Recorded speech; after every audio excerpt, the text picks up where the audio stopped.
నమస్తే, welcome to national round up. జాతీయ వార్తాంశాల్ని జాతీయవాద దృక్పథంతో విశ్లేషించే చర్చా కార్యక్రమం నేషనల్ రౌండప్ 178వ ఎపిసోడ్ తో మీ ముందుకు వచ్చాను. ఈ వారంలో జరిగినటువంటి జాతీయ వార్తాంశాలపై విశ్లేషించేందుకు మనతో ఉన్నారు సీనియర్ జర్నలిస్ట్ సురేష్ కొచాట్లి గారు. నమస్కారం సార్. నమస్కారం సాయి గారు. నేను కేరళలో ఉన్నాను. సో మన ప్రేక్షకులు కూడా యాక్చువల్ నిజానికి చెప్పాలంటే మీ పర్సనల్ ట్రిప్ లో ఉన్నప్పుడు మిమ్మల్ని నేను డిస్టర్బ్ చేస్తున్నాను. బట్ వ్యూవర్స్ కోసం తప్పట్లేదు. ఈ వారం మీరు ఎప్పుడు కూడా స్టూడియోలో ఇద్దరం డిస్కషన్ జరుగుతుంది ఆల్మోస్ట్ చాలా వరకు. బట్ స్టిల్ కేరళ నుంచి జాయిన్ అవుతున్నారు sir. First thank you very much. Thank you Sai garu. Thank you very much. Yes sir, ఇక ఈ వారం మన నేషనల్ రౌండప్ లోకి వెళ్తాం సార్. ఫస్ట్ అంశము ఆరావళి పర్వత శ్రేణికి సంబంధించి చాలా చర్చ నడుస్తోంది. అర్నబ్ గోస్వామి పూర్తిగా నెగటివ్ టర్న్ తీసుకుని, యూటనా దాన్ని ఏమంటారో తెలియదు కానీ, బట్ యాంటీ గవర్నమెంట్ స్టాండ్ తీసుకుని అదే పనిగా ప్రతిరోజు డిబేట్స్ కండక్ట్ చేస్తూ ఉన్నాడు రిపబ్లిక్ టీవీ అండ్ చాలా పత్రికల్లో కానివ్వండి, న్యూస్ ఛానల్స్ లో కానివ్వండి, జాతీయ వార్తా పత్రికల్లో వాటిల్లో కూడా ఆరావళికి సంబంధించి ఒక పూర్తిగా ఏదో పర్యావరణానికి విధ్వంసం చేయడానికే ఈ నిర్ణయం తీసుకున్నారన్న కోణంలో చర్చ నడుస్తోంది. నిజానికి 100 మీటర్ల ఎత్తున్న పర్వతాన్ని మాత్రమే ఆరావళి శ్రేణి కింద గుర్తించాలనే సుప్రీంకోర్టు ఏదైతే తీర్పు ఉందో, సుప్రీంకోర్టు తీర్పును కూడా తప్పుపడుతున్నటువంటి వాళ్ళు కొంతమంది ఉన్నారు. కాబట్టి అసలు ఏం జరిగింది, ఆరావళి స్టోరీ ఏంటి ఒకసారి చెప్తారు. అసలు చాలా మందికి అవగాహన కూడా లేదు. డైరెక్ట్ ఆరావళి జడ్జిమెంట్ లోకి వచ్చేస్తున్నారు అందరూ కూడా. బట్ దీని నేపథ్యం ఒకసారి చెప్తారా?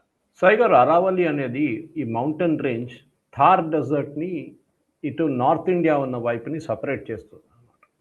మనం ఎప్పుడు చూస్తాం, మన ఆఫ్రికాలో చూస్తే కూడా డెజర్ట్ మూవ్ అవుతూనే ఉంటుంది. అంటే ఎక్కడైనా ఉన్న డెజర్ట్ అక్కడ ఒక బౌండరీ వాల్ లాగా కట్టి అక్కడ ఆపరు, దాన్ని మూవ్ అవుతూనే ఉంటుంది.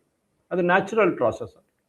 అది ఇప్పుడు ఏం జరుగుతుందంటే థార్ డెజర్ట్లో ఈ చాలా మట్టుకు ఈ మూమెంట్ జరపడానికి, మూమెంట్ ఆపడానికి ఎక్స్ప్లెయిన్ చేస్తుంది అరావళి ఈ మౌంటైన్ రేంజ్. అరావళి మౌంటైన్ రేంజ్లో చాలా సంవత్సరాల నుంచి మైనింగ్ నడుస్తుంది. ఇప్పుడు కొత్తదేం కాదు, కాంగ్రెస్ హయాంలో ఎక్కువ మైనింగ్ ఉండే అక్కడ. ఈ మైనింగ్ ఎందుకు జరుగుతుందంటే అక్కడ చాలా మటుకు కోర్స్ ఇల్లీగల్గా నడుస్తుంది, కానీ కొత్త దాంట్లో గవర్నమెంట్కి తెలిసింది ఏంటంటే అక్కడ చాలా మటుకు రేర్ ఎర్త్స్ ఉంది. ఆ రేర్ ఎర్త్స్ని మనకి ప్రాబ్లం ఉంది, చైనాతో నాకు ప్రాబ్లం ఉంది, మనకి యుఎస్తో ప్రాబ్లం ఉంది, ఎవరు మనకి సప్లై చేయట్లేదు. మనం అక్కడ కొంచెం మైనింగ్ చేస్తే రేర్ ఎర్త్స్ వస్తుంది. కానీ అక్కడ చాలా సంవత్సరాల నుంచి, ఆల్మోస్ట్ 30 నుంచి 40 సంవత్సరాలు కాంగ్రెస్ హయాంలోనే అక్కడ చాలా మటుకు ఇల్లీగల్ మైనింగ్ జరిగింది సాయి గారు, దాంట్లో డౌట్ లేదు. ఇప్పుడు డెఫినేషన్ ఏంటి, ఇప్పుడు భూపేంద్ర యాదవ్ గారు కూడా చాలా క్లియర్గా ఎక్స్ప్లెయిన్ చేశారు. అర్నబ్ గోస్వామి ఎక్స్ప్లెయిన్ దాన్ని కూడా క్లారిటీ ఇచ్చారు ఆయన. ఎందుకు ఆయన డైరెక్ట్ కోర్స్ ఈ didn't address Arnab, but supreme court first of all మనం గుర్తుపెట్టుకోవాలి, supreme court order is limited order, final order కాదు. సుప్రీంకోర్టు ఏం చెప్పారంటే బేసిక్లీ అరావళి రేంజ్ని రేస్ చేసుకుంటే గవర్నమెంట్ చెప్తున్న మాటల్ని మళ్ళీ I repeat again they have reaffirmed it that there will be no mining in Aravalli. కానీ ఇదెంత తిప్పేశారంటే అరావళిలో అక్కడున్న రాజస్థాన్లో ఉన్న ప్రజల్ని కావాలని చెప్పి వారిని ఏం చెప్తారు ప్రొవోక్ చేసి చేస్తున్న పని చేస్తున్నారు. అర్నబ్ గోస్వామి ఏం చెప్పట్లేదు, కానీ చాలా మటుకు పొలిటీషియన్స్. ఇప్పుడు స్పెషల్ సుప్రీంకోర్టు ఆర్డర్ చూస్తే, and I'm reading from it, that no new mining leases, కొత్తది ఏం లేదు, పాతది ఉండొచ్చు, దాన్ని కూడా చాలా కండిషన్స్ పెడుతున్నారు Sai garu. No new mining leases will be permitted in ecologically protected core areas. ఆలోచించండి, కోర్ ఏరియాస్ ఉంటుంది సాయి గారు, అక్కడ ఏ వైపు కూడా ఇది అలౌ చేయరు అని చెప్పి చాలా క్లియర్గా గవర్నమెంట్ ఆఫ్ ఇండియా డైరెక్షన్స్ ఇచ్చిందనమాట. అరావళి రేంజ్ కూడా మనకు అందరు తెలిసిందే సాయి గారు. అరావళి రేంజెస్ అనగానే మనం చెప్తే చాలా మటుకు మన వెస్టర్న్ ఘాట్స్, ఈస్టర్న్ ఘాట్స్ చూద్దాం సాయి గారు. వెస్టర్న్ ఘాట్స్ అడ్వాంటేజ్ ఏంటంటే ఈ మాన్సూన్ సీజన్లో వస్తున్న వర్షాన్ని ఆపడానికి చాలా మటుకు వెస్టర్న్ ఘాట్స్ పనికొస్తుంది. And where does the western Ghats start? Tamil Nadu Kanyakumari వైపు నుంచి గుజరాత్ దాకా ఉన్న ఈ రేంజ్ కంప్లీట్ గా ఈ వెస్టర్న్ ఘాట్స్ చూసుకుంటే మనకి ఈస్టర్న్ ఘాట్స్ అంత పెద్దది. పశ్చిమ కనుమలు తెలుగులో చెప్పాలంటే కరెక్ట్. ఇటువైపు ఈస్టర్న్ ఘాట్స్కి అంత పెద్ద ప్రాబ్లం లేదు కదా, ఎందుకంటే అంత హై మౌంటైన్స్ ఈస్టర్న్ ఘాట్స్ లేదు సాయి గారు. సో ఇప్పుడు కొత్త సుప్రీంకోర్టు ఇచ్చిన ఆర్డర్లో వీళ్ళకి ఏం ప్రాబ్లం ఉంది నాకు అర్థం కావట్లేదు, కాంగ్రెస్ వాళ్ళకు, మిగతా కమ్యూనిస్ట్ వాళ్ళకు, అందరికి.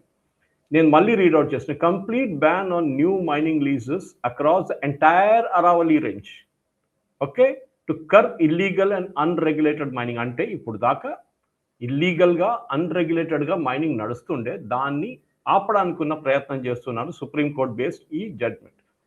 The science-led expansion of protected zones with ICRA feet identifying additional non-mining areas based on ecological and geological criteria. ఈ క్రైటీరియా పెట్టి in fact survey of India already start చేయమని చెప్పి గవర్నమెంట్ ఆర్డర్ ఇచ్చారు. ఐడెంటిఫై చేయండి. ఇప్పుడు ఈ 100 మీటర్స్ అనే ఒక కాంట్రవర్సీ నడుస్తుంది చూడండి సాయి గారు, ఇట్స్ అ రాంగ్ స్ట్రాటజీ అనమాట.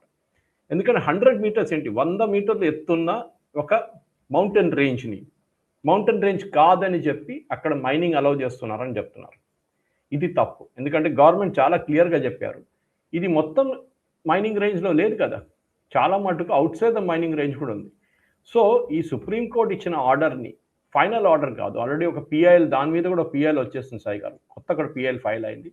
వాళ్ళు కూడా దీన్ని వ్యతిరేకించుకొని దాన్ని చెప్తున్నారు అక్కడ కూడా ecological sense. We all agree with it, దాంట్లో డౌటే లేదు.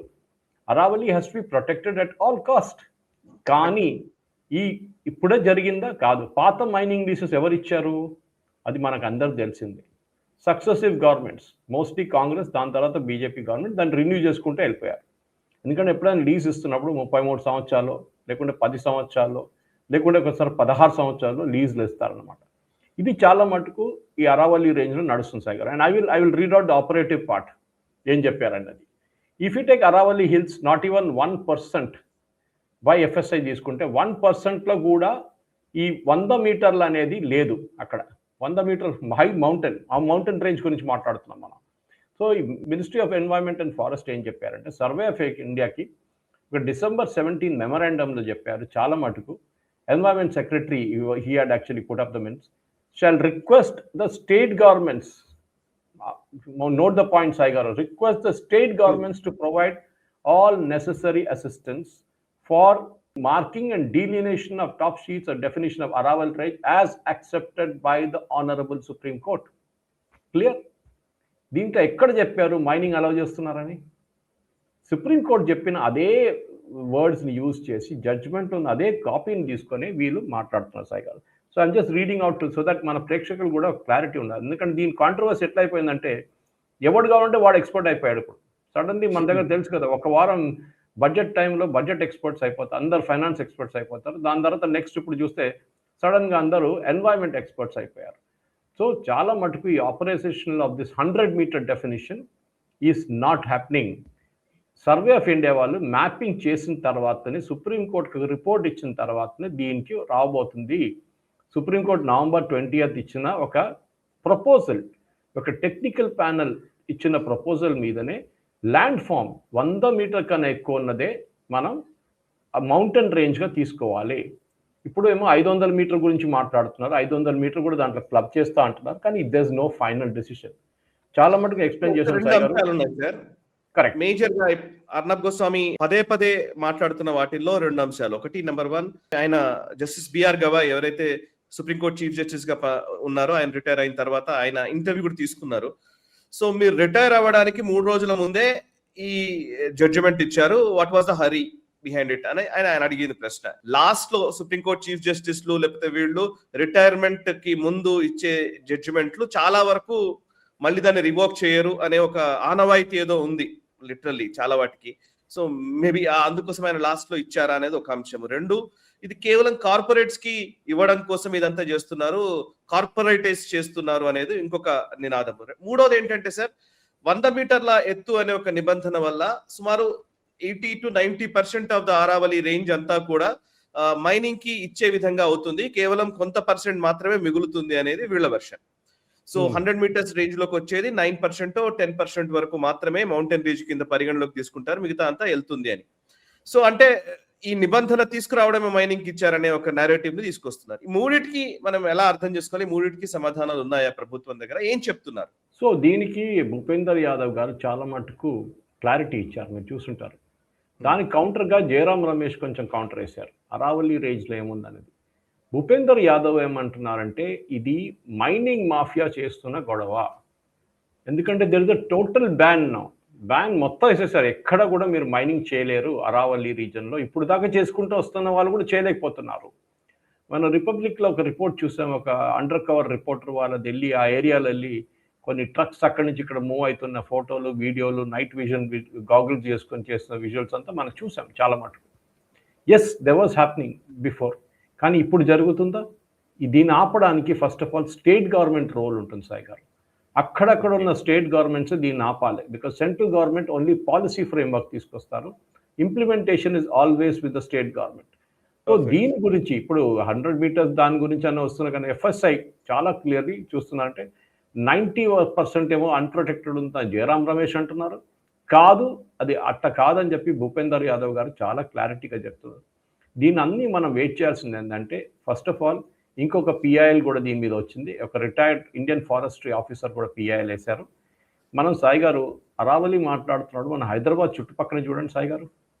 షామీర్పేటలో నాకు ఇప్పుడు కూడా గుర్తుంది. They was a beautiful rock range and Shamirpet. మన షామీర్పేట్ లేక్ పక్కన ఉన్న ఏరియాలో అక్కడ ఒక వెంకటేశ్వర గుడి కూడా ఉంది అక్కడ. అక్కడ మొత్తం రాళ్ళు కొట్టుపడేశారు సాయి గారు. మిలియన్స్ ఆఫ్ ఇయర్స్ అగో ఈ రాక్స్ ఫామ్ అయింది. అక్కడ రాక్ క్లైంబింగ్ కాంపిటీషన్ కూడా జరిగింది నేషనల్ లెవెల్. సో ఈ బీఆర్ఎస్ హయాంలో మొత్తం రాక్స్ అన్నీ కొట్టిపడేశారు. ఆ రాళ్ళని ఎక్కడ పోయినా సాయి గారు అన్నీ అమ్మేసుకున్నారు మాఫియా. అక్కడ ఏం చెప్పారు? ఒక రిజర్వాయర్ సెటప్ చేస్తున్నా అని చెప్పారు. ఏమైంది? అయిందా రిజర్వాయర్ సాయి గారు? రిజర్వాయర్ లేదు, ఏం లేదు. ఇప్పుడు మనం అడగాల్సింది జయరాం రమేష్ గారి ద్వారా కొంత హైదరాబాద్కి రండి, మిమ్మల్ని తీసుకెళ్తాం. ఖాజాగూడ చూడండి ఏం చేశారు. అది కాకుండా హైదరాబాద్ చుట్టుపక్కల ఉన్న మొత్తం గ్రానైట్ స్టోన్స్ని కంప్లీట్ కొట్టిపడేస్తున్నారు. అప్పుడు కాంగ్రెస్కి ఇదంతా గుర్తు రావట్లేదా? నేను చెప్పింది ఏంటంటే ఇప్పుడు అరావళిలో చేస్తుంది రైట్, హైదరాబాద్ చేస్తుంది రాంగ్ అని చెప్పట్లేదు. But you should have a same methodology అన్నమాట. దీనికి దానికి ఒకటే మెథడాలజీ యూజ్ చేయండి.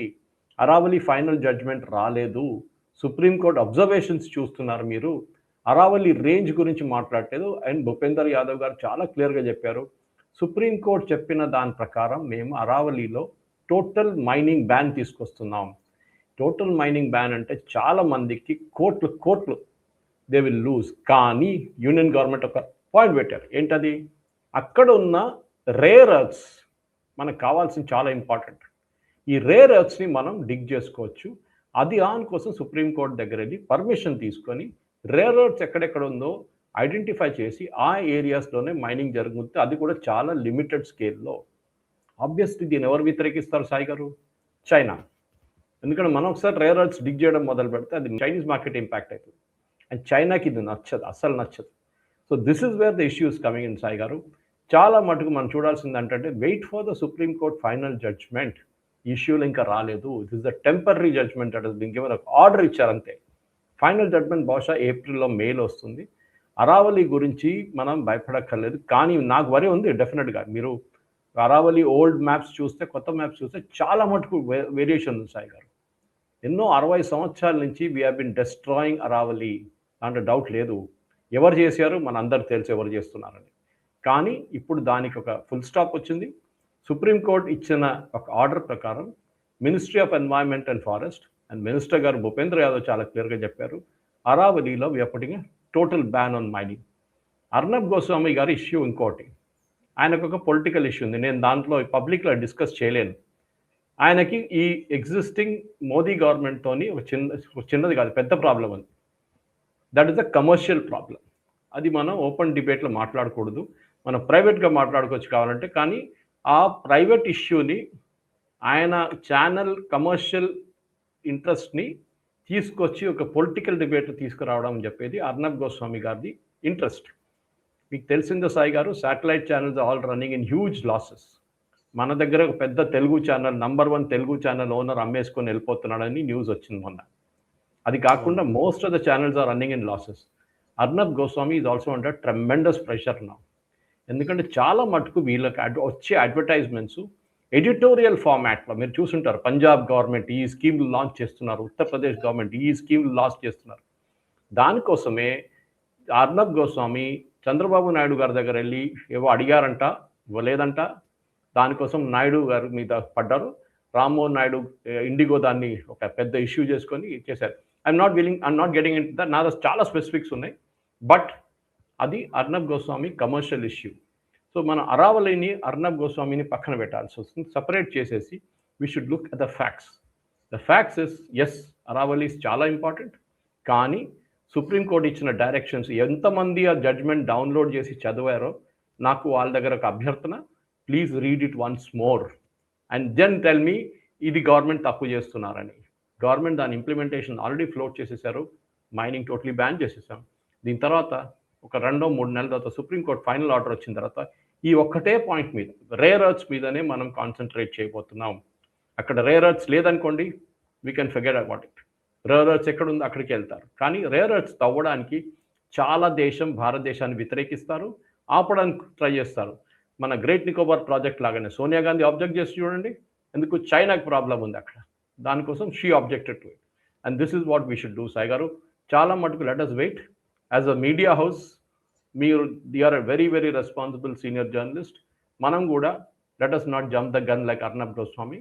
దీని గురించి డీటెయిల్ జడ్జ్మెంట్ వచ్చేదాకా వెయిట్ చేద్దాం సాయి గారు.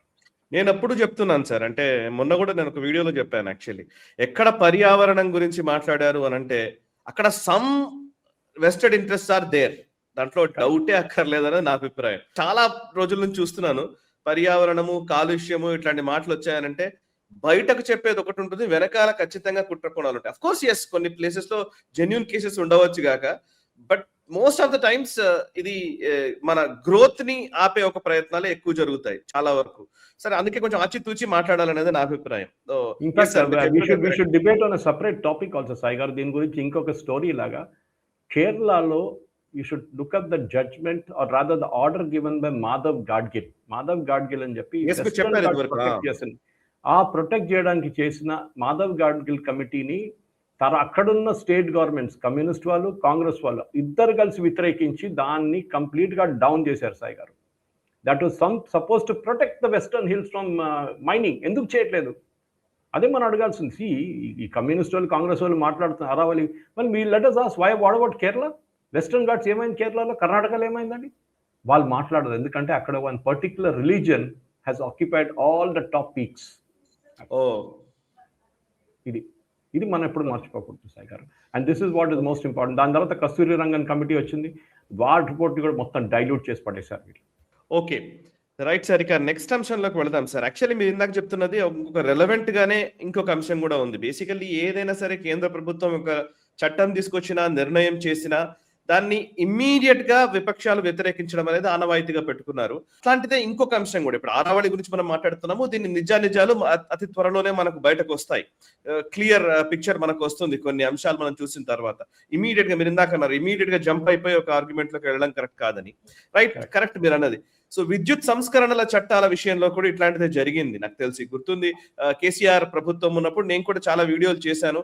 విద్యుత్ సంస్కరణలకు సంబంధించిన ఒక చట్టాలు తీసుకొచ్చిన సమయంలో ఏదో చారా మీకు ఇప్పుడు ఫ్రీ కరెంట్ ఇస్తున్నాం మేము, రేపు పొద్దున మోదీ గారు మీటర్లు పెట్టారంటే మీ ఫ్రీ కరెంట్ ఆగిపోతుంది అని ఇక్కడ చేసినటువంటి విమర్శలు నాకు తెలుసు.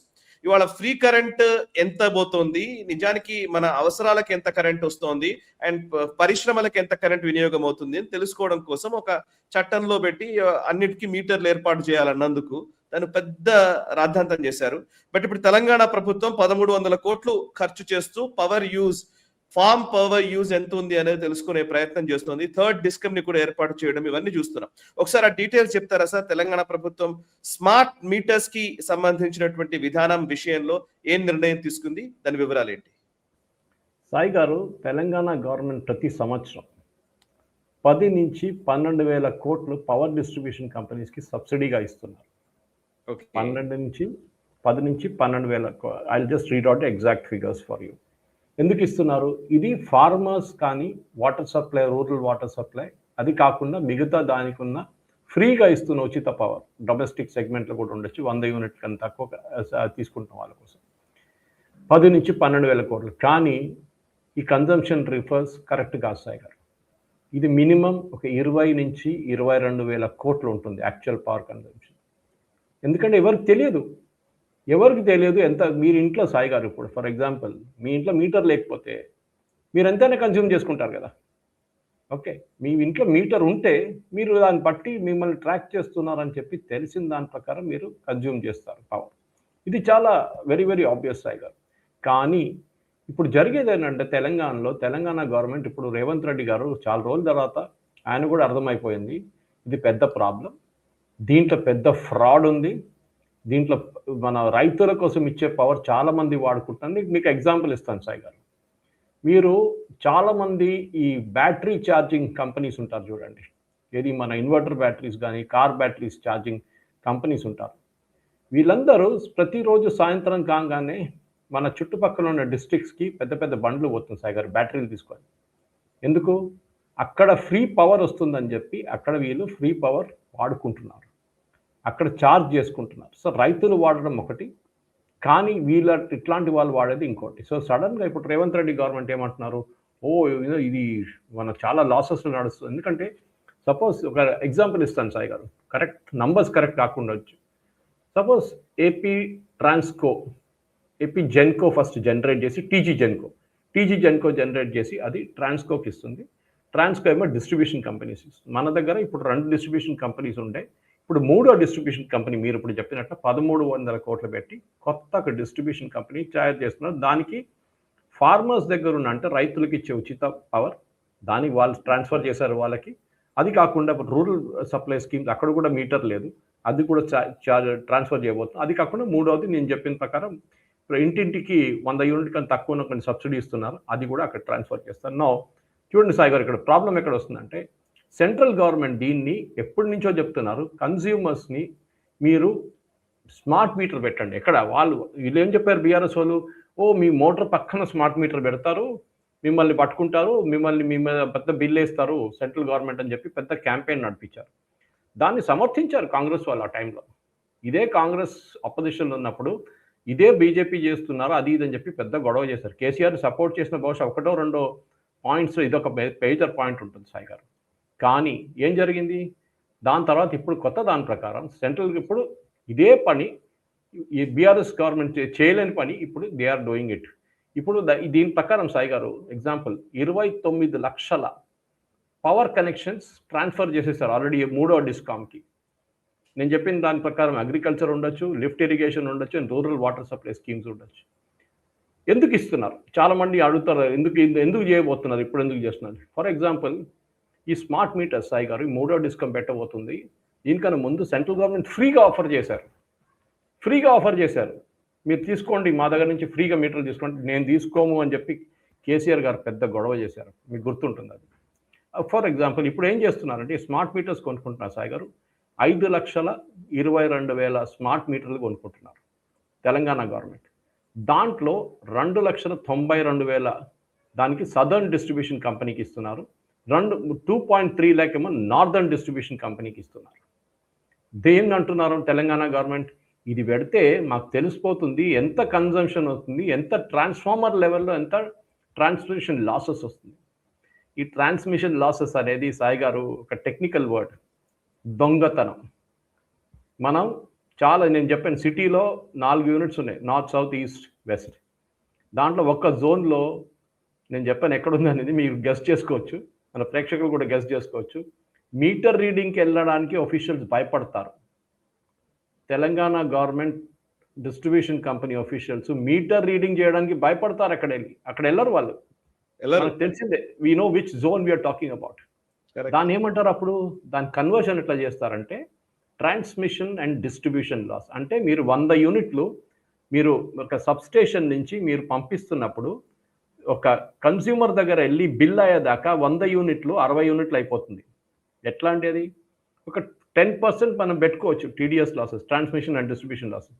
మిగతాది ఎక్కడ పోయింది, ఎవడో వైర్ వేసుకొని ఇల్లీగల్గా పవర్ డ్రా చేసుకుంటున్నాడు, స్పెషలీ రాత్రిపూట. ఇది మన హైదరాబాద్ సిటీలో చాలా కామన్. హైదరాబాద్ సిటీ అని కాదు, దేశంలో చాలా చోట్ల ఇది చాలా కామన్. కానీ దాని పవర్ కన్జంప్షన్ ఎవరు కడుతున్నారు ఆ బిల్ల కోసం? మీలాంటి నాలాంటి వాళ్ళు. We're legally paying for those theft. అక్కడ దొంగతనం చేసుకుంటున్న ఆ పవర్ బిల్స్ని మనం కడుతున్నాం సాయి గారు. ఇది మనం గుర్తుపెట్టుకోవాలి, that we're paying for somebody, ఎవడో దొంగతనం చేస్తున్నాం. సో ఈ పవర్ దాని ప్రకారం ఇప్పుడు తీసుకొస్తున్న కొత్త మూవ్, ఈ అవుట్ స్టాండింగ్ డ్యూస్ చాలా మటుకు ఎంత ఉందని కూడా రేవంత్ రెడ్డి గవర్నమెంట్కి తెలియట్లేదు. ఒక అంచనా ప్రకారం సాయి గారు, I'm talking of from the state government data, నా డేటా కాదు. ఈ ఫార్మేషన్ పెట్టిన తర్వాత ఇరిగేషన్ డిపార్ట్మెంట్ ఒక్కటే స్టేట్ గవర్నమెంట్కి ఇవ్వాల్సింది 22,000 కోట్లు సాయి గారు. 22,000 crores ఈ స్టేట్ గవర్నమెంట్కి ఇవ్వాల్సింది ఇరిగేషన్ డిపార్ట్మెంట్. ఇస్తారా? ఇవ్వరు. వాళ్ళ డబ్బులే లేవు. వాళ్ళేమంటారు, మా దగ్గర ఏమన్నారు, మీరు ఫ్రీగా ఉచిత పవర్ ఇచ్చేసామని అంటారు ఫార్మర్స్కి. ఎందుకంటే మాకు ఓట్లు కావాలి, మేము ఇచ్చేసాము. ఇప్పుడు దాని బిల్లు కట్టడం మీ పని, మీరు కట్టండి. 7,000 కోట్లు Hyderabad metropolitan water and sewerage board. అక్కడ ఎట్లా వచ్చింది సాయి గారు? సిటీలో ఉన్న ఆల్మోస్ట్ 70% కనెక్షన్ నా అంచనా ప్రకారం, but state government will say it less than 20%.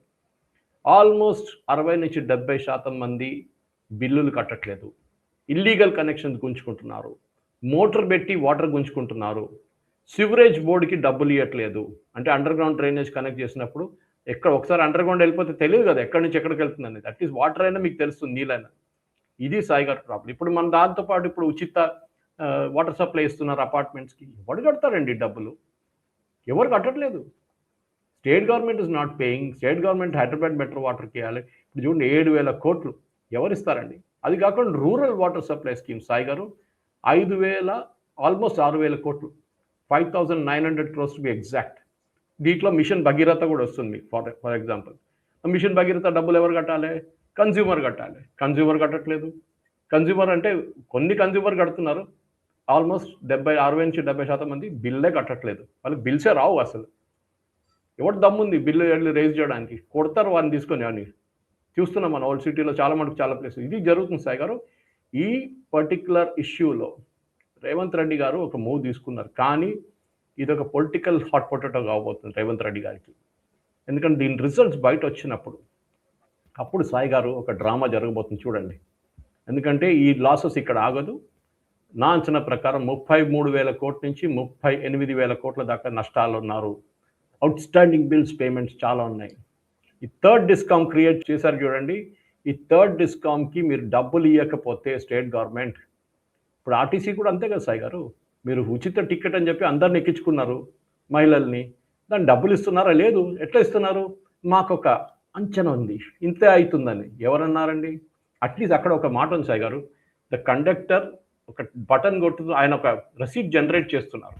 That is appreciable. Sajjanar గారి టైం నుంచి స్టార్ట్ అయింది అది. At least they are raising a ticket. అప్పుడు మీకు ఆ టికెట్ టోటల్ చేస్తే తెలిసిపోతుంది ఒక రోజులో ఎంతమంది ఉచిత టికెట్ తీసుకున్నారు. కానీ డిస్టెన్స్ క్యాల్కులేట్ చేస్తున్నారా? నాకు అది డౌట్ ఉంది. అంటే మీరు డిస్ట్రిక్ట్ బస్సులు వెళ్తున్నారా, మీరు లోకల్ బస్సులు వెళ్తున్నారా, మీరు లోకల్లో ఎక్స్ప్రెస్ బస్సులు వెళ్తున్నారా, లగ్జరీ బస్సులు వెళ్తున్నారా, ఎక్కడ క్యాల్కులేట్ చేస్తున్నారు? ఎవరో ఒకరు డబ్బులు కడుతున్నారు దానికి. Nothing called a free lunch అంటారు ఇంగ్లీష్లో. ఫ్రీ లేదా? This is what it is. కడుతున్నది మీలాంటి నాలాంటి ట్యాక్స్ పేయర్ వీళ్ళ కోసం కడుతున్నారు. ఈ ఫ్రీవీస్ మీద ఎవరు బతుకుతారు? పొలిటికల్ పార్టీస్ బతుకుతారు. అది మీరు ఢిల్లీలో చూడండి, కర్ణాటకలో చూడండి, తెలంగాణలో చూడండి, మహారాష్ట్రలో చూడండి, ప్రతి రాష్ట్రం చేస్తున్నారు. నాకు అబ్జెక్షన్ లేదు, చేయండి. కానీ ట్యాక్స్ పేయర్ డబ్బులు తీసుకొని కాదు. మీరు స్టేట్ గవర్నమెంట్ ఫర్ ఎగ్జాంపుల్ ఏదైనా పొలిటికల్ పార్టీ సబ్సిడీ ఇవ్వాలనుకుంటే వాళ్ళ పార్టీ ఫండ్స్ నుంచి ఇవ్వాలి. మన వెల్ఫేర్ స్టేట్ అంటే వెల్ఫేర్ స్టేట్ కాదు ఇది. ఇది బేసిక్లీ మీరు లంచం, మేము మీకు ఇస్తున్నాం, మాకు ఇది ఇవ్వండి అంతే. మేము మీకు ఇంత ఉచిత ఇస్తున్నాం, మాకు ఓట్లు ఇవ్వండి. పేదోళ్ళకి ఇవ్వాల్సిందే. I'm all for it, this no doubt. Modi government free ఉచిత బియ్యం ఇస్తున్నారు 80 కోట్ల మందికి. Okay, that is needed. ఎందుకంటే ఆ డబ్బులు కొనాల్సిన రైస్ డబ్బులు, బియ్యం డబ్బులు వాళ్ళు సేవ్ చేసుకుంటున్నారు. మహిళా వాళ్ళు 5,000, 3,000, 4,000 రూపాయలు ప్రతి నెలకు సేవ్ చేసుకుంటున్నారు. వాళ్ళు దీనికోసం వాడుకుంటున్నారు, మిగతా దానికోసం వాడుకుంటున్నారు. వాళ్ళ ఇంటికి ఉన్న ఇంకా పని కోసం దానికోసం వాడుకుంటారు. ఏమైనా కొనాలంటే దాన్ని కొనుక్కుంటారు. పిల్లల అడ్మిషన్, చిన్న స్కూల్ ఫీజు కట్టడానికి వాడుకుంటున్నారు. కానీ ఇప్పుడు జరిగింది సాయి గారు లేట్ రియలైజేషన్. ఓకే, చెప్తారు కదా, అది కొంచెం హిందీలో కూడా చెప్తారు, దేరాయి బర్దుస్తాయి. ఇది ప్రాబ్లం. అంటే చాలా రోజుల తర్వాత లేశారు, ఇప్పుడైనా తెలిసిపోయింది. చూద్దాం రేవంత్ రెడ్డి గారు దీని ఒక లాజికల్ కన్క్లూషన్ దాకా తీసుకెళ్తారా, ఆయనకు అంత పొలిటికల్ విల్ ఉంటుందా అని. ఎస్ సార్, మీరు అన్నట్టుగా నిజంగానే రేవంత్ రెడ్డికి నిజంగా ఏం చేస్తారనేది మనకు ఒక లెక్క అయితే, ఇంకోవైపు ఇంకొక కథనం కూడా వచ్చింది. యాక్చువల్లీ ఇప్పుడు మీరు చెప్తున్న క్రమంలోనే నేను చూస్తూ ఉన్నాను. టైమ్స్ ఆఫ్ ఇండియాలో వచ్చినటువంటి స్టోరీ ఇది. యాక్చువల్లీ 37,000 గవర్నమెంట్ స్టాఫ్, వాళ్ళు కాంట్రాక్ట్ లో ఉన్న వాళ్ళు, ఎంప్లాయీస్ ఉన్న వాళ్ళు, సో గవర్నమెంట్ స్టాఫ్ ఆల్మోస్ట్ ఈ సంక్షేమ పథకాలని తీసుకుంటున్నారంట 37,000 మంది. యాక్చువల్లీ వాళ్ళ కొంతమంది ఆధార్ కార్డుల డీటెయిల్స్ ని కలెక్ట్ చేశారు. ఆధార్ ని అండ్ వెల్ఫేర్ స్కీమ్స్ కి సంబంధించినటువంటి ఎవరైతే బెనిఫిషియరీస్ లబ్ధిదారులు ఉన్నారో దీన్ని మ్యాచ్ చేసి చూస్తే 37,000 మంది గవర్నమెంట్ స్టాఫ్ ప్రభుత్వ పథకాలని తీసుకుంటున్నారు అని తేలింది. నిజంగా ఇది అందుకే ఆధార్ వద్దంటారేమో నిజంగా చాలా మంది. అదే కదా సాయి గారు, ఆధార్ని వ్యతిరేకించారు ఎవరు? ఫస్ట్ మన కాంగ్రెస్ వాళ్ళే తీసుకొచ్చారు. యుఐడిఏ అని సెటప్ ఎవరు చేశారు? కాంగ్రెస్ చేశారు. నందన్ నీలకేని చీఫ్ చేశారు. కానీ దానికి ఒక లీగల్ బ్యాకింగ్ ఇవ్వలేదు. అది మోదీ గవర్నమెంట్ వచ్చిన తర్వాత పార్లమెంట్లో ఆధార్ బిల్ పాస్ చేసి దానికి ఒక లీగల్ బ్యాకింగ్ ఇచ్చారు. దాన్ని వీరు రాజ్యసభలో వీళ్ళు ఏమనుకున్నారంటే మనం అక్కడ ఆధార్ కార్డ్ని అక్కడ మన మెజారిటీ ఉంది కదా అని చెప్పి, ఆపోజిషన్కి అప్పుడు మెజారిటీ ఉండే రాజ్యసభలో, మేము ఇది ఆపేద్దాం అనుకుంటే మోదీ గవర్నమెంట్ ఇంకా స్మార్ట్ మూవ్ ఏం చేశారంటే ఆధార్ మనీ బిల్గా క్లాసిఫై చేసి లోక్సభతో పాస్ చేయించుకున్నాం, మళ్ళీ రాజ్యసభకి వెళ్ళక్కర్లేదు. ఎనీవే, ఇక్కడ ఏం జరిగింది సాయి గారు, మనం ఇప్పుడు దీని ఎలక్ట్రిసిటీ దీని గురించి మాట్లాడుతున్నాం, దీని గురించి మాట్లాడుతున్నాడు. ఇంకోటి 37,000 మంది మీరు చెప్పినట్ల గవర్నమెంట్ ఎంప్లాయీస్, దీంట్లో ఎవరెవరు ఉన్నారు? కాంట్రాక్ట్ స్టాఫ్, అవుట్సోర్స్ స్టాఫ్, అది కాకుండా regular and senior officers. Sai గారు, సీనియర్ ఆఫీసర్స్ ఏ స్కీమ్ వాడుకుంటున్నారు? చాలా స్కీమ్ నుంచి డబ్బులు గుంజుకుంటున్నారు. పేదోళ్ళకి ఇవ్వాల్సింది, అతి అంటే పూరెస్ట్ ద పూర్కి ఇవ్వాల్సిన బెనిఫిట్స్ సీనియర్ ఆఫీసర్స్ కూడా కొట్టేసుకుంటున్నారు. వాళ్ళకి రాత్రి నిద్ర వస్తుందా సాయి గారు? నాకు అర్థం కాదు. ఈ పేదోళ్ళకి ఇచ్చే డబ్బులు ఎందుకు కొట్టుకుంటున్నారు వీళ్ళు? ఇది అందుకు దొంగతనం చేస్తున్నారు, నాకు అర్థం కావట్లేదు. This is something that beats reason. Anyway, దీంట్లో మెయిన్గా ఎక్కడ కొట్టేస్తున్నారు? నరేగా, ఇప్పుడు పేరు మారిపోయింది చూడండి, జయరామ్జీ అయిపోయింది, ఇప్పుడు జీరామ్జీ. ఈ జీరామ్జీ స్కీమ్ని పార్లమెంట్లో ఎవరు వ్యతిరేకించారు సాయి గారు? కాంగ్రెస్ వాళ్ళు, కమ్యూనిస్ట్ వాళ్ళు, మిగతా అన్ని ఆపోజిషన్ పార్టీలు వ్యతిరేకించారు. ఎందుకంటే దీంట్లో నంబర్ 1 ఫ్రాడ్ జరుగుతుంది. మోదీ గవర్నమెంట్ దానికోసం ఈ కొత్త స్కీమ్లో, జీరామ్జీ స్కీమ్లో జియో ట్యాగింగ్ పెట్టారు. Geo tagging and of course biometric పెట్టారు. కానీ బయోమెట్రిక్ కూడా మనం జిహెచ్ఎంసీలో చూసాం, చాలా మటుకు చీటింగ్ జరిగింది బయోమెట్రిక్ కూడా. రబ్బర్ దాంతో వాళ్ళు సిలికాన్ దాంతో తయారు చేసుకొని they're using that as a thumb print. లేనిపోయిన స్టాఫ్ అంటే 10,000 మంది పని చేస్తే 15,000 మంది పని చేశారని చెప్పి బిల్లు రాపించుకొని తీసుకునే కాంట్రాక్టులు ఉన్నారు చాలామంది దగ్గర. ఆలోచించండి, ఇప్పుడు ఈ స్కీమ్లో Mahatma Gandhi national rural employment guarantee scheme, ఎందుకంటే ఇప్పుడు పాస్ అయిన బిల్, ఇప్పుడే పాస్ అయింది, దీనికన్నా ముందు జరిగిన సర్వేది. దాంట్లో చాలామంది గవర్నమెంట్ ఎంప్లాయీస్, ఆలోచించండి, గవర్నమెంట్ ఎంప్లాయీస్ మీరు ఇక్కడ తవ్వి మట్టి ఎక్కడేమో అక్కడ తవ్విన మట్టి ఇక్కడ వేయడంలో చేస్తున్న రూరల్ ఎంప్లాయ్మెంట్ స్కీమ్ని గవర్నమెంట్ ఎంప్లాయీస్ వాడుకొని వాళ్ళ పేరు మీద డబ్బులు తీసుకుంటున్నారు. This is the criminal act Sai garu. This has to be punished. Correct. వీళ్ళని సర్వీస్ నుంచి డిస్మిస్ చేసేసేయాలి. మీరు కాంట్రాక్ట్ స్టాఫ్ని, అవుట్సోర్సింగ్ స్టాఫ్ని ఈజీగా డిస్మిస్ చేసేది, దాంట్లో పెద్ద పని ఏం లేదు సాయి గారు. కానీ అక్కడ వాళ్ళకన్నా ఎక్కువ డిస్మిస్ చేయాల్సింది ఎవరిని? They are the full time government employees. Okay, Cheyutha scheme తీసుకోండి సాయి గారు. చేయూత స్కీమ్లో కూడా ఇక్కడ చాలా పబ్లిసిటీతో లాంచ్ చేశారు government. Highest number of employee beneficiaries ఆ స్కీమ్లో ఉంది. చేయూత స్కీమ్లో ఎట్లా వచ్చారు సాయి గారు? వాళ్ళు డెఫినెట్గా వాళ్ళు 2 చోట్ల పని చేసుకుంటున్నారు. ఒకటి వాళ్ళు రెగ్యులర్ జాబ్ చేస్తున్నారు, ఇంకా స్కీములు గుంజుకుంటున్నారు, స్కీమ్ డబ్బులు గుంజుకుంటున్నారు. నేను చెప్పిన దాని ప్రకారం 37,000 మంది ఎంప్లాయీస్ సాయి గారు చాలా డిపార్ట్మెంట్స్ నుంచి వస్తున్నారు. అంగన్వాడీ వర్కర్స్ వాళ్ళు ఉన్నారు దీంట్లో. అక్రెడిటెడ్ సోషల్ హెల్త్ యాక్టివిస్ట్ వాళ్ళు ఉన్నారు దీంట్లో. హోమ్ గార్డ్స్ వాళ్ళు ఉన్నారు. విలేజ్ ఆర్గనైజేషన్ అసిస్టెంట్స్ వాళ్ళు కూడా ఉన్నారు దీంట్లో. విలేజ్ రెవెన్యూ అసిస్టెంట్స్, పూజారులు, రెవెన్యూ ఆఫీషియల్స్ వీళ్ళందరూ దీంట్లో తీసుకుంటారు. ప్రీస్ట్ అనగానే మనం టెంపుల్ ప్రీస్ట్ అనుకోకూడదు, అన్ని రిలీజియన్స్లో ఉన్నారు దీంట్లో. అందరు గుంజుకుంటున్నారు డబ్బులు. అంటే వాళ్ళు చేస్తున్నారో వాళ్ళ పేరు మీద ఎవరైనా చేస్తున్నారో అది కూడా మనకి ఇప్పుడు క్లారిటీ లేదు. కానీ ఒక్క సింగిల్ శాంపుల్ సర్వే లేదు వచ్చింది సాయి గారు Telangana government. Simple sample survey ఒక చిన్న డిస్ట్రిక్ట్లో, ఒక చిన్న ఏరియాలో తీసుకున్న, మండల్లో తీసుకున్న ప్రాబ్లం నుంచి బయటపడ్డది. ఇప్పుడు ఆలోచించండి, మొత్తం స్టేట్ చేస్తే ఎంత వస్తుంది సాయి గారు? ఇట్స్ అప్రిషియేట్, దానికి నేను రేవంత్ రెడ్డి గారిని అప్రిషియేట్ చేస్తున్నాను. మనం దాని గురించి మాట్లాడాం, ఎలక్ట్రిసిటీ గురించి మాట్లాడాం, స్మార్ట్ మీటర్ గురించి. ఇక్కడ చూడండి, ఇది కూడా at least is making an attempt, ప్రయత్నం చేస్తున్నారు ఆయన. ఎక్కడ దాకా లాజికల్ ఎండ్ దాకా తీసుకెళ్తారు? ఎందుకంటే ఈ లంచాలు, ఈ డబ్బులు గుంజుకున్నంతా ఫైనల్లీ పొలిటీషియన్స్కి వెళ్తుంది. సీనియర్ లెవెల్ పొలిటీషియన్ వాళ్ళే అప్రూవ్ చేస్తున్నారు ఇదంతా. పేమెంట్స్ ఆథరైజ్ చేస్తున్న ప్రిన్సిపల్ సెక్రటరీ లెవెల్ నుంచి అందరినీ దీంట్లో ఆర్ రెస్పాన్సిబుల్ ఫర్ ఇట్. ఇన్ని రోజులు మీరు నిద్రపోతున్నారా? మన దగ్గర ఇంత టెక్నాలజీ ఉన్నప్పుడు, ఎస్ఐఆర్ లాంటి ప్రాసెస్ నడిపిస్తున్నప్పుడు ఎందుకు వ్యతిరేకిస్తున్నారు? దీనికే వ్యతిరేకిస్తున్నారు. ఎందుకంటే అక్కడ మళ్ళీ వారికి ఒక ఓటర్ ఐడి కార్డు వచ్చేస్తుంది అనుకోండి, వాడు దాన్ని లీగల్గా వాడుకుంటాడు. అది ఇంకోటి. So this is a big fraud Sai గారు. మీరు బిలీవ్ చేయరు, ఈ దీంట్లో ఈ డబ్బులు, పేదోళ్ళ డబ్బులు గుంజుకున్న దాంట్లో 47 పోస్ట్ గ్రాడ్యుయేట్ టీచర్స్ ఉన్నారు. 47 post graduate teachers, 71 secondary grade teachers, train graduate teachers, public health managers, civil assistant surgeons NREGA scheme లో పనిచేస్తున్నారంట. మోరల్ వాల్యూస్ కాదు కదా, నైతికత కూడా ఉండదు సార్. బేసికల్లీ నైతికత కూడా లేదనే అర్థం. నిన్ననే చూసాం కదా, ఒక ఆర్టీఓని పట్టుకున్నారు. ఆయన దగ్గర అంతా ఎందుకు 100 కోట్లు దొరికిందంట. ఎట్లా సాయి గారు? వీళ్ళు ఎక్కడ పైకి వెళ్తున్నప్పుడు తీసుకెళ్తారా ఇదంతా? నాకు అర్థం కాదు.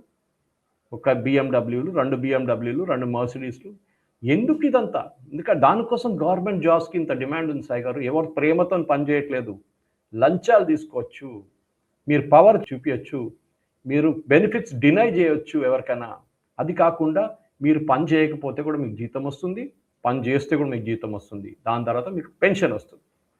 దిస్ గవర్నమెంట్ సైజ్ ఎప్పుడు చెప్తూనే ఉంటాను, దీన్ని I might be very unpopular. నేను మోదీ గవర్నమెంట్నో రేవంత్ రెడ్డి గవర్నమెంట్ ఎవరు అందరికి అంటున్నాను, మీరు ఫస్ట్ చేయాల్సింది గవర్నమెంట్ సైజ్ కట్ డౌన్ చేయాలి. ఇక్కడేమో రేవంత్ రెడ్డి గారు అంటున్నారు ఇంకా చాలా మందిని తీసుకుంటాను గవర్నమెంట్ సర్వీస్, కానీ ఆయనకు ఓట్లు వస్తాయి దానికోసం. కానీ మీరు గవర్నమెంట్ సర్వీస్ని కట్ డౌన్ చేయండి, నంబర్ ఆఫ్ గవర్నమెంట్ ఎంప్లాయీస్ని రెడ్యూస్ చేయండి. ఓన్లీ 3 ఏరియాస్లోనే గవర్నమెంట్ ఎంప్లాయీస్ని పెట్టుకోండి. ఒకటి హెల్త్ కేర్, రెండవది ఎడ్యుకేషన్, మూడోది రూరల్ ఇన్ఫ్రాస్ట్రక్చర్. ఈ 3 డిపార్ట్మెంట్స్లోనే, అదే దాంట్లో ఇంక్లూడింగ్ స్కూల్స్ అది కూడా ఉంది. సో ఈ 3 డిపార్ట్మెంట్స్లోనే మీరు ఎంప్లాయీస్ని ఉంచుకోవాలి. మిగతా అందరు ఈ ఫైల్ పుషర్స్ ఉన్నారు చూడండి, సెక్రటరియట్లో కూర్చొని ఫైల్ పొద్దున్న సాయంత్రం దాకా అందరిని ఇంటికి పంపించేసేది. We are not required. మీరు చూడండి, గవర్నమెంట్ కోవిడ్ టైంలో నడిచింది సాయి గారు. వీళ్ళందరినీ వర్క్ ఫ్రమ్ హోమ్ పెట్టుకున్నారు. ఫైల్ చూడకుండా ఎవరు వర్క్ ఫ్రమ్ హోమ్ చేస్తారు సాయి గారు? Correct. You remove 20% government employees, ఇంకా ఎఫిషియెంట్గా పనిచేస్తుంది government. That is the proof. దీనికన్నా ముందు కూడా వచ్చింది. ఇది చూడండి, ఇప్పుడు ప్రెసిడెంట్ ట్రంప్ ఏమో యూఎస్లో left, right and front fire చేస్తున్నారు గవర్నమెంట్ ఎంప్లాయీస్. నేను ఇక్కడ చేయమని చెప్పట్లేదు, కానీ ఒక certain number of government employees are not required. వాళ్ళు లేకుండా కూడా గవర్నమెంట్ నడుస్తుంది సాయి గారు. ఆలోచించండి, దీంట్లో ఈ బెనిఫిషరీ డేటా స్కీమ్లో సాయి గారు 17,704 మంది గవర్నమెంట్ లింక్డ్ ఎంప్లాయీస్, వాళ్ళతో ఈ డేటాబేస్ మ్యాచ్ చేసి చూశారు.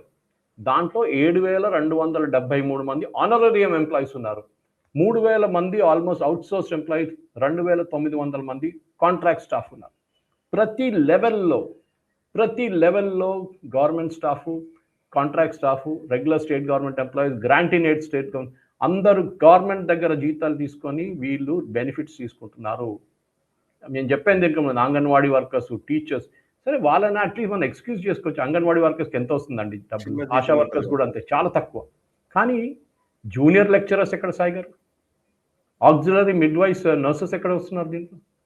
ఇది డెఫినెట్గా దీన్ని ఇప్పుడు ఈ 11,200 మంది ఒక స్కీమ్లో పట్టుకుంటే, ఎంప్లాయీ గ్యారంటీ స్కీమ్లో పట్టుకుంటే, మిగతా స్కీమ్లో ఉందన్నమాట. హౌసింగ్ స్కీమ్ తీసుకోండి సాయి గారు, 9,000 మంది గవర్నమెంట్ ఎంప్లాయీస్, వాళ్ళకి ఇందిరమ్మ ఇల్లు ఇచ్చారంట. ఓకే, ఐదర్ వాళ్ళకి వచ్చింది లేకుంటే శాంక్షన్ అయిందంట. ఎవరు శాంక్షన్ చేస్తారు సాయి గారు? ఇదంతా ఎమ్మెల్యే లెవెల్లో నడుస్తుంది. ద ఎమ్మెల్యే రికమెండ్ చేస్తాడు. Who should be held accountable? The MLA concerned or MLC, ఎవరు చేసినా కానీ వాళ్ళని దీంట్లో క్రిమినల్గా they are also be linked, they should be linked. వాళ్ళని కూడా తీసుకోవాల్సి వస్తుంది. దీన్ని కోర్టుకి ఎవరైనా వెళ్ళాల్సింది. I request some senior counsel, legal counsel, మీరు హైకోర్టుకి వెళ్ళి ఒక CBI enquiry under the high court supervision, ఈ మొత్తం ఆడిట్ తెలంగాణ గవర్నమెంట్లో నడుస్తున్న బెనిఫిట్ స్కీమ్స్ ఎవరెవరు గుంజుకుంటున్నారో నిజమైన వాళ్ళకి వెళ్తుందా, లేకుంటే ఇట్లాంటి ఫేక్ డేటాబేస్ వాళ్ళకి వెళ్తుందా, అది దానికోసం డెఫినెట్గా సాయి గారు they should be an enquiry. దాంట్లో డౌట్ లేదు. ఎందుకంటే ఈ ఎంక్వైరీ ఏమవుతుందంటే కొన్ని రోజుల తర్వాత ఆగిపోతుంది. మూమెంట్ ఎమ్మెల్యేస్ దగ్గరకు వచ్చింది అనుకోండి, వాళ్ళు భయపడతారు. మినిస్టర్లు, ఎంతమంది మినిస్టర్లు అన్నా కదా, మేము ఇంకా రేషన్ కార్డులు ఇష్యూ చేస్తున్నాం. అరే మీ పాపులేషన్ కన్నా ఎక్కువ రేషన్ కార్డు ఉందా? తెలంగాణలో ఉన్న మన పాపులేషన్ కన్నా ఎక్కువ మంది రేషన్ కార్డులు ఉన్నారు ఇప్పుడు. అది ఎట్లా అవుతుందండి? మీరు అంటున్నారు. అట్ ద సేమ్ టైం మా పర్ క్యాపిటల్ చాలా బాగుంది. అరే మీ పర్ క్యాపిటల్ ఎంత బాగుంటే మళ్ళీ రేషన్ కార్డులు ఎందుకు? పేదోళ్ళకి ఇవ్వండి. Absolutely poor people definitely yes. కానీ ఇప్పుడు జరుగుతుంది పెద్ద ఫ్రాడ్ సాయి గారు. Even the ration card scheme should be submitted to an audit. మీరు చూడండి, నంబర్ ఆఫ్ వెహికల్స్ సాయి గారు, number of cars in Telangana, number of 2 wheelers in Telangana, ₹1,00,000 కన్నా ఎక్కువ ఉన్న 2 వీలర్స్ ఉన్న తెలంగాణలో చాలా. ప్రతిరోజు ఫ్లైట్స్ లో తిరుగుతున్న వాళ్ళు చాలా. ఫ్లైట్స్ ఎవరు స్టిల్ ఆర్గ్యూ, నన్ను కూడా పంపించండి, నాకు ఫ్రీ టికెట్ ఇచ్చింది అంటాడు. కానీ బండి మీ పేరు మీద ఉంది కదా. మీరు ఆర్టీఓ డేటాబేస్ తీసుకొని మ్యాచ్ చేయండి ఒకసారి. కార్లు కొనుక్కున్నాడు ఎట్లా వాళ్ళు రేషన్ తీసుకుంటున్నాడు? మీరు ఫ్రిడ్జ్లు కొనుక్కున్నాడు ఎట్లా రేషన్ కార్డు తీసుకుంటున్నాడు? ఏసీ కొనుక్కున్నాడు ఎట్లా రేషన్ కార్డు తీసుకున్నాడు? అందరు పేర్లు ఉంటాయి కదా. ఎలక్ట్రానిక్ షాప్కి వెళ్ళి కొనుక్కుంటే అక్కడ ఉంటుంది కదా. మీరు లింక్ చేయట్లేదు. మీరు పేర్లు తీసుకొని ఆధార్తో మ్యాచ్ చేసి చూడండి. చెప్తున్నాను సాయి గారు, 60% దాకా రేషన్ కార్డు తగ్గిపోతాయి ఈ స్టేట్లో. యాక్చువల్ బెనిఫిషరీస్కి వెళ్తుంది, పేదోళ్ళకి వెళ్తుంది. ఇప్పుడున్న గవర్నమెంట్ ఎంప్లాయీస్ కాదు. మీరు ఒకసారి రేషన్ కార్డు బయట షాప్ వెళ్ళి బయట వెళ్ళి చూడండి సాయి గారు, అక్కడ రేషన్ తీసుకోవడానికి వస్తున్న వాళ్ళు చాలామంది కార్లు వస్తారు, కొంతమంది బైక్ మీద వస్తారు, కొంతమంది 3 వీలర్స్లో వస్తారు, కానీ వాళ్ళకి రేషన్ ఉంది. ఇది Sai garu, this is government tax payer డబ్బులు వాడుకొని ఇట్లాంటి ఫ్రాడ్ చేయడంలో ఎవరెవరు చేస్తున్నారు వీళ్ళందరినీ శిక్షించాల్సిందే. This no doubt about it. Yes sir. ఇక ఒకసారి మహారాష్ట్ర ఎన్నికల్లోకి వెళదాం సార్. మహారాష్ట్రలో బృహన్ ముంబై కార్పొరేషన్ కి సంబంధించి ముంబై మున్సిపాలిటీకి సంబంధించిన ఎలక్షన్స్ జరగబోతున్నాయి. నాసిక్ కి సంబంధించినటువంటి ఎలక్షన్స్ ఉన్నాయి. సో ఒక్కసారిగా 19 సంవత్సరాల చరిత్ర తిరగరాసే విధంగా ఎంఎన్ఎస్ రాజ్ ఠాక్రే కుటుంబము, అటు కజిన్స్ అందరూ కలిసారు, ఠాక్రే కజిన్స్ అందరూ కలిసారు, ఉద్ధవ్ ఠాక్రే, రాజ్ ఠాక్రే వీళ్ళంతా. నిజానికి కొంతకాలం పాటు ఉద్ధవ్ ఠాక్రే అండ్ కుటుంబము ఎవరు కూడా ఈ రాజ్ ఠాక్రేని వీళ్ళెవరిని పట్టించుకోలేదు చాలా కాలం పాటు. బట్ రాజ్ ఠాక్రే ఇవాళ అవసరమయ్యాడా ఉద్ధవ్ ఠాక్రేకి, అండ్ ఉద్ధవ్ ఠాక్రే అవసరం రాజ్ ఠాక్రేకి వచ్చిందా? Whatever it may be, ఠాక్రేలు మొత్తం కలవడం మహారాష్ట్ర రాజకీయాల్లో ఎటువంటి పరిణామంగా చూడాలి? దేవేంద్ర ఫడ్నవీస్ వీడి వల్ల పెద్దగా ఏం ఒరిగేదేం లేదు, ఏం మార్పేం ఉండదు అని దేవేంద్ర ఫడ్నవీస్ కొట్టి పారేస్తున్నారు. అంత సింపుల్ గా తీసేసేదేనా, లేకపోతే ఇంకా ఏమైనా సిగ్నిఫికెన్స్ ఉందా? సాయి గారు, దీనికి ఫస్ట్ మనం ఇప్పుడు వచ్చిన first phase elections, local body ఎలక్షన్స్లో మహారాష్ట్రలో వచ్చిన రిజల్ట్స్ మనం చూడాల్సింది చాలా మటుకు. అక్కడ కాంగ్రెస్ ఎక్కువ లేకుండా పోయినారు, ఎన్సీపీ కూడా అవుట్ అయిపోయారు, రాజ్ ఠాక్రే అయితే లేరు, ఆయనకు బొంబాయి బయట ఆయనకు పట్టలేదు, ఉద్ధవ్ ఠాక్రే వైప్ అవుట్ అయిపోయారు కంప్లీట్గా. ఓన్లీ విదర్భలో కాంగ్రెస్ కొంచెం బాగా పర్ఫామ్ చేసింది, అక్కడ బీజేపీని రెస్ట్రిక్టెడ్ మోడ్లో పెట్టింది. మిగతా అన్ని చోట్లలో బీజేపీ వాళ్ళు మొత్తం తీసుకెళ్ళిపోయారు ఓట్లు. అంటే ఎన్డీఏ అలయన్స్ అని, మహాయుతి అలయన్స్. మహావికాస్ అఘాడీ అయితే మనకు తెలిసింది ఏం జరిగింది వాళ్ళతోనే.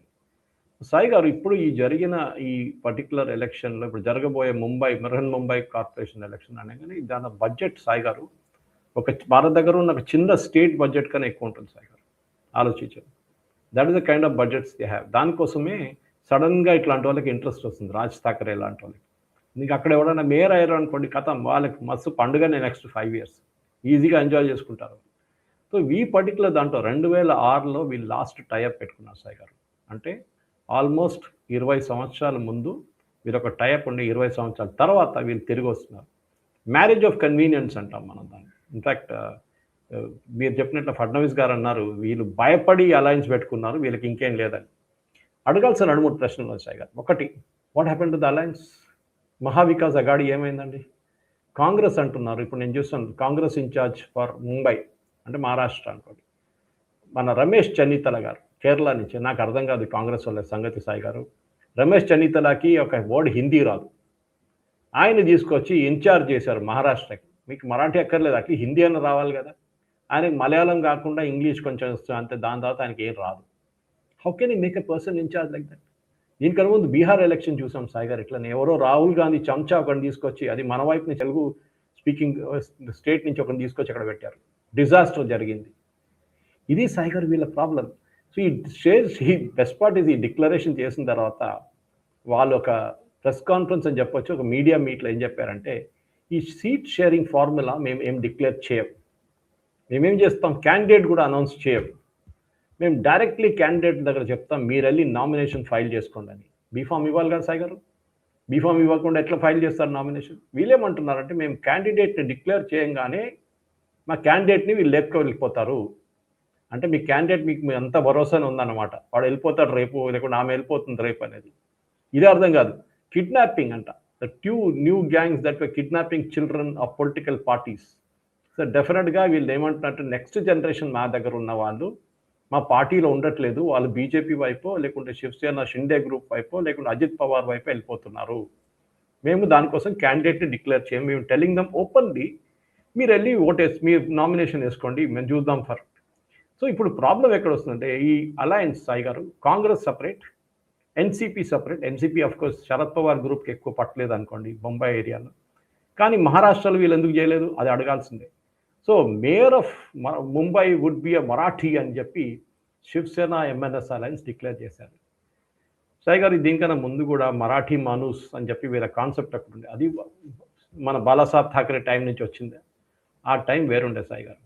ఆ టైంలో మనకు తెలుసు ఏం జరిగింది అనేది. అప్పుడు జరిగిన పాలిటిక్స్, అప్పుడు జరిగిన చాలా మటుకు సౌత్ ఇండియన్స్ని కొట్టడము, సౌత్ ఇండియన్స్ని బీహారీలని కొట్టడం, యూపీ వాళ్ళు కొట్టడం అంతా మనం చూసాం అక్కడ.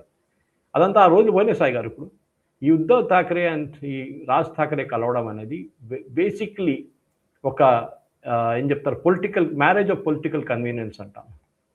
ఎందుకంటే వీళ్ళకి తెలుసు, వీళ్ళు కాంగ్రెస్ అని పోటీ చేస్తే ఉద్ధవ్ ఠాక్రేకి 5 సీట్లు రావు మహారాష్ట్రలో, ఎస్పెషలీ ముంబైలో ఏం రాదు. సో ఏం చేయాలి, రాజ్ ఠాక్రేకి ఒక 5-6% ఓటు పర్సంటేజ్ ఉంది, ఆయన్ని మన పక్కన పెట్టుకుంటే ఏమైనా మనకు ఓట్లు రావచ్చు అని చెప్పి ఒక స్ట్రాటజీ అన్నమాట. సో ఈ సెపరేట్లీ మరాఠీ పీపుల్ చాలా మటుకు సాక్రిఫైస్ చేశారు ముంబై కోసం. వాళ్ళ ఫాదర్ అంటే grandfather, Uddhav Thackeray's grandfather Prabodhankar Thackeray, ఆయన మన 5 జనరల్స్ అంట ఫైట్ చేసింది యునైటెడ్ మహారాష్ట్ర కోసం. అది సరే, ఆల్ దట్ హిస్టరీ అంతా మనకు తెలిసిందే. కానీ బాలాసాహెబ్ ఠాక్రే ఇంకోసారి మాట కూడా చెప్పారు, కాంగ్రెస్తో కలుస్తున్న సోనియా గాంధీతో కలుస్తున్న వాళ్ళు ఇట్లాంటి వాళ్ళని చెప్పి ఒక వర్డ్ యూజ్ చేశారు. నేను ఇక్కడ ఒక పబ్లిక్ ఫోరంలో ఆ వర్డ్ యూజ్ చేయదు, కానీ అది ఒకటి గుర్తుపెట్టుకోవాలి ఉద్ధవ్ ఠాక్రే. సో మహారాష్ట్ర ఈయనకి ప్రాబ్లం ఎక్కడ వస్తుందంటే, మహారాష్ట్ర అవుట్ సైడర్స్ వచ్చి ముంబైలో ఉంటున్నారు, వాళ్ళ ఓట్లతోనే బీజేపీ గెలుస్తున్నారని చెప్పి ఒక స్ట్రాటజీ వచ్చింది. సో ఇది నాకు అర్థం కాదు, ఈ కాంగ్రెస్తో చేయగలిగినప్పుడు వీళ్ళకి గుర్తు రాలేదు అదంతా. కాంగ్రెస్ పార్టీ ఇన్ఛార్జ్గా ఎవరిని తీసుకొచ్చారు, రమేష్ చెన్నిత్తల. ఈజీ ఫ్రమ్ మహారాష్ట్ర, ఇది అడగట్లేదే.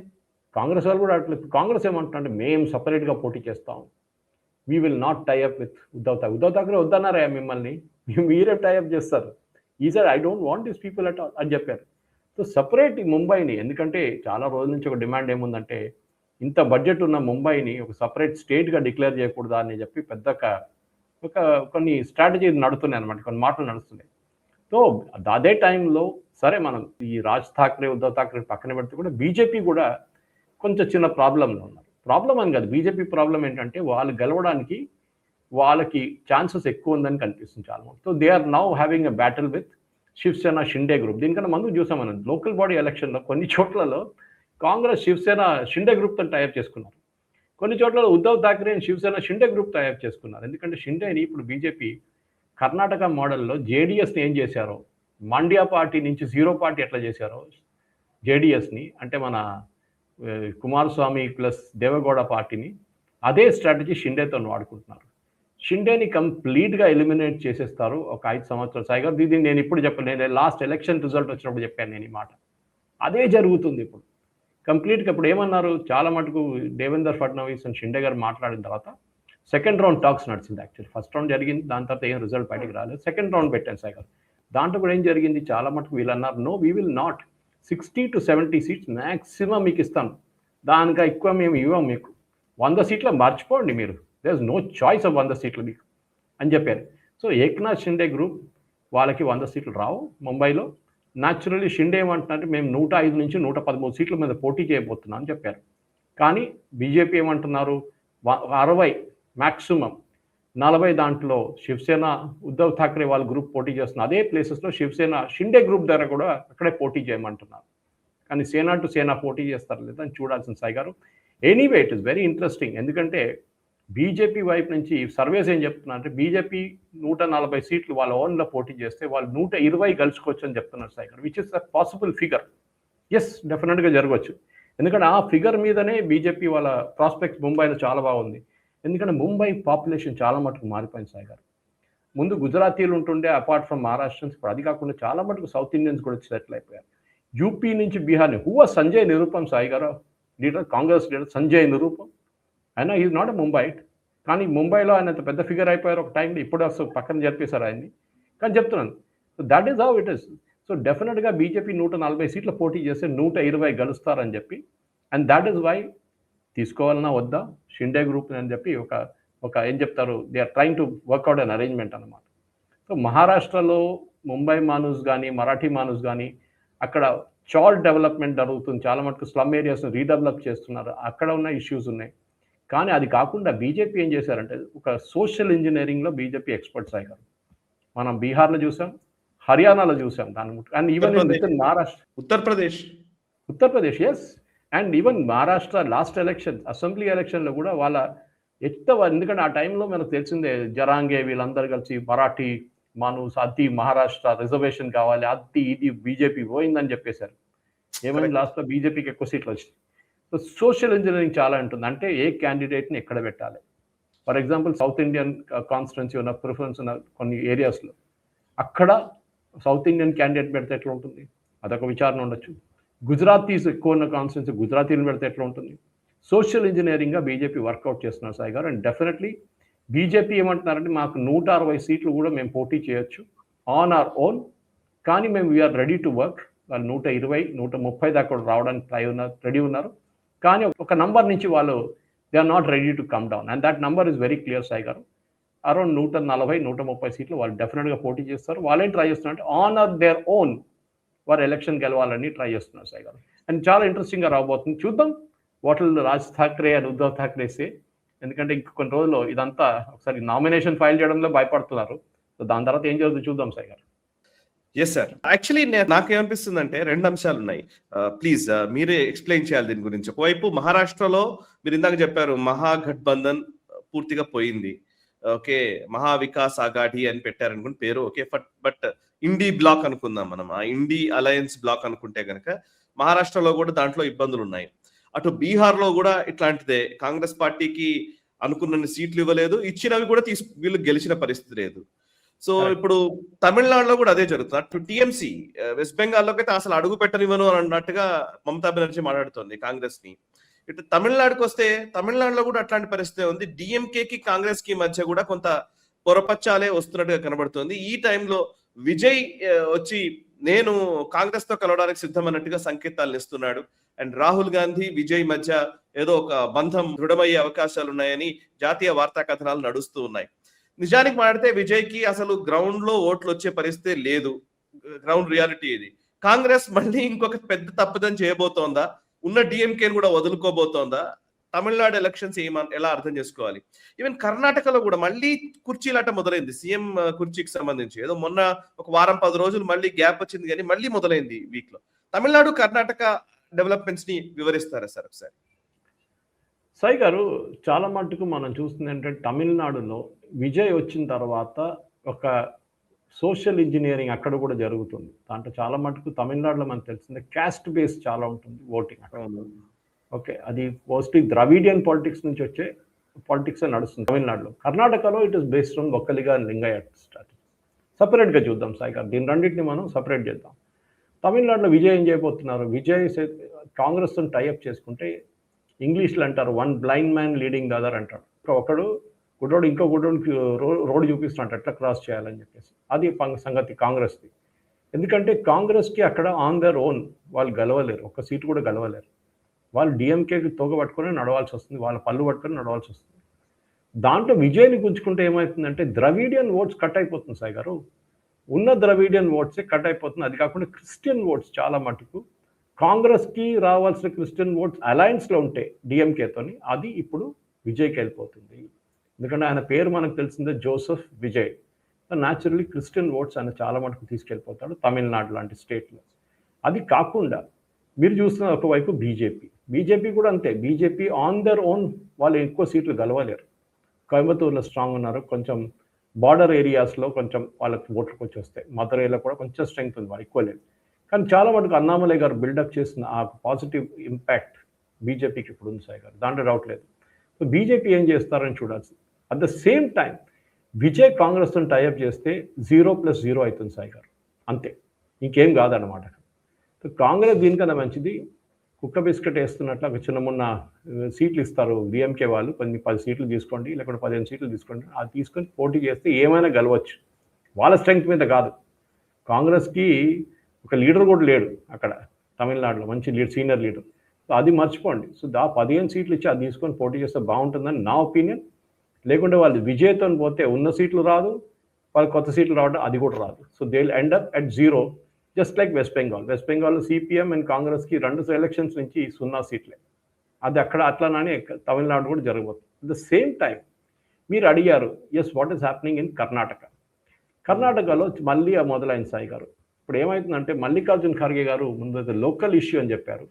ఇప్పుడు సిద్ధరామయ్య గారు అంటే లోకల్ ఇష్యూ కాదు, రాహుల్ గాంధీ డీల్ చేయాల్సిన ఇష్యూ అని చెప్తున్నారు. డికే శివకుమార్ ఏమో అంటున్నారు నేను స్పీచ్ ఇవ్వడానికి రాలేదు, ఇక్కడ స్టేజ్లో కూర్చొని స్పీచ్ ఇవ్వడానికి కాదు నా పని ఎలక్షన్ పోటీ చేయడం, ఎలక్షన్ గెలవడము. డెఫినెట్లీ లీడర్షిప్ క్వశ్చన్ అన్రిజాల్వ్డ్ ఉంటే బోత్ గవర్నమెంట్ అండ్ పార్టీ కూడా బెనిఫిట్ ఉండదు.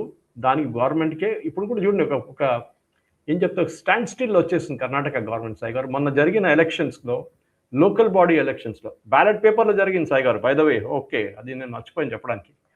బ్యాలెట్ పేపర్లో జరిగిన చాలా మటుకు ఎలక్షన్స్లో ఎస్పెషల్లీ సదర్న్ కర్ణాటక మిగతా ఏరియాస్లో బీజేపీ గెలిచింది Sai garu. And they won in a big way. ఎట్లా గెలిచారు? ఇది అడగాల్సిన ప్రశ్న అన్నమాట. So this is where Siddaramaiah power వెళ్ళిపోతుందని చాలా మటుకు క్లారిటీ ఇవ్వాలి సాయి గారు.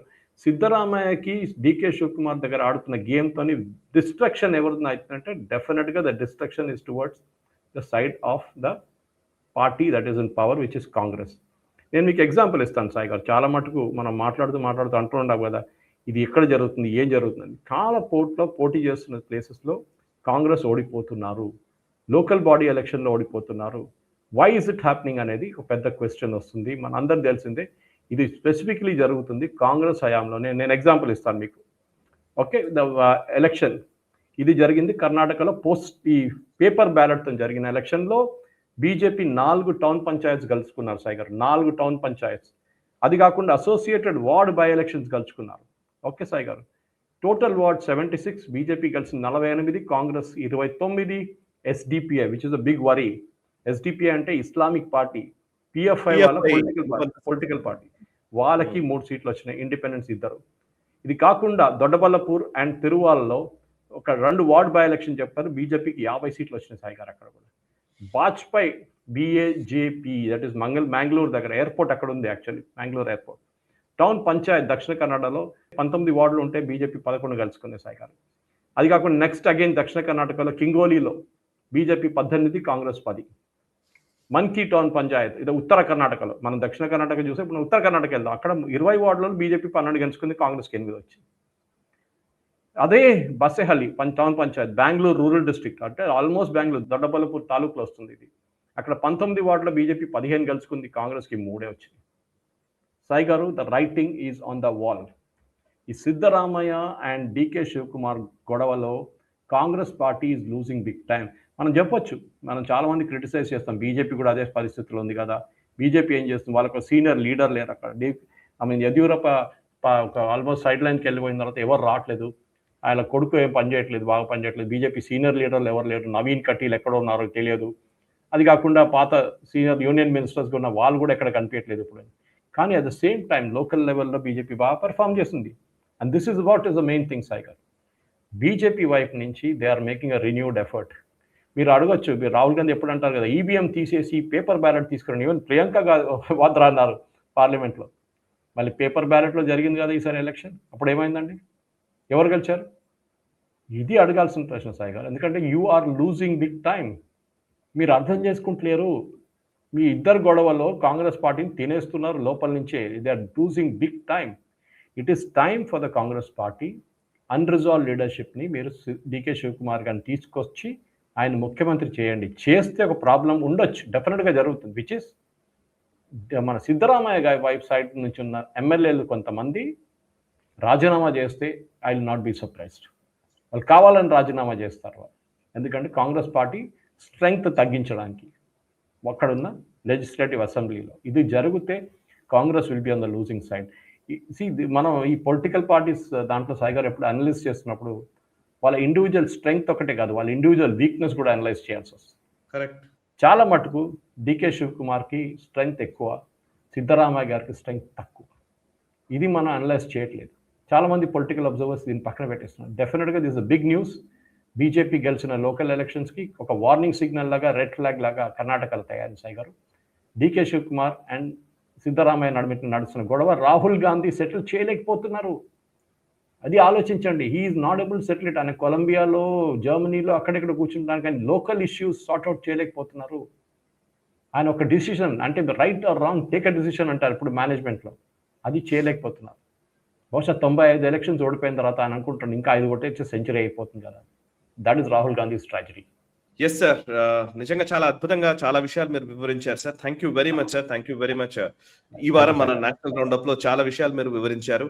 కేరళ నుంచి పాపం మీరు మీ పర్సనల్ టైం ని కూడా మాకు కేటాయించారు. అందులో కొంచెం టైం తీసుకుని మా కోసం కేటాయించినందుకు really thank you. Thanks a lot sir. Thank you sir. Thank you. So చూసారు కదా, ఇది ఈ వారం నేషనల్ రౌండప్. వచ్చే వారం నేషనల్ రౌండప్ లో మళ్ళీ కలుద్దాం. జాతీయ వార్తాంశాన్ని జాతీయవాద దృక్పథంతో విశ్లేషించే చర్చా కార్యక్రమం నేషనల్ రౌండప్ మీకు నచ్చినట్లయితే వెంటనే ఈ వీడియోను లైక్ చేయండి, 10 మందికి షేర్ చేయండి, కమెంట్స్ ద్వారా మీ అభిప్రాయాలు మాతో పంచుకోండి. మనసా వాచా కర్మణ దేశహితం కోసం పరితపించే నేషనలిస్ట్ హబ్ NHTV ఛానల్స్ ని సబ్స్క్రైబ్ చేసుకొని జాతీయవాద జర్నలిజాన్ని ప్రోత్సహించండి. Thank you very much. ఈ వీడియో మీకు నచ్చినట్టయితే లైక్ చేయండి, 10 మందికి షేర్ చేయండి. అలాగే కామెంట్ల రూపంలో మీ అభిప్రాయాలను మాతో పంచుకోండి. Nationalist hub group of channels ను సబ్స్క్రైబ్ చేసుకుని తెలుగునాట జాతీయవాద జర్నలిజాన్ని ప్రోత్సహించండి. ఈ వీడియో కింద ఉన్న బెల్ ఐకాన్ పై క్లిక్ చేయడం మర్చిపోవద్దు.